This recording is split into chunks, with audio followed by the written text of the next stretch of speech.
وہاں پہ تو فیض حمید آپ کا ملزم ہی نہیں ہے. وہاں جو چارج شیٹ ہوئی ہے, جو آپ نے ٹرائل کنکلوڈ کی ہے, وہاں پہ تو کبھی آپ نے الزام ہی نہیں لگایا کہ فوج اس بغاوت میں ملوث تھی یا فوج کا کوئی افسر ملوث تھا. یا تو پھر وہ تمام چیزیں آپ انڈو کریں گے, سر نو ٹرائل کریں گے, نیا الزام مرتب کریں گے. نمبر 1. نمبر 2 بات یہ ہے کہ بات بہت دور تک جائے گی اور کیا رہے گی آئے. مطلب یہ کون سا ایسا الزام ہے جو خان پہ نہ دھرا ہو.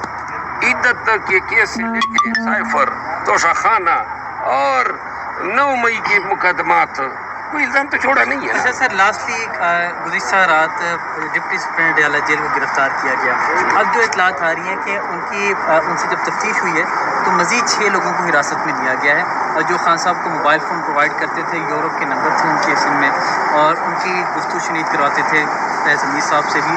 تو اگر آپ قانونی طور پر بتائیے گا, اگر یہ ثابت ہو جاتا ہے تو اس کے اوپر خان صاحب کے اوپر کیا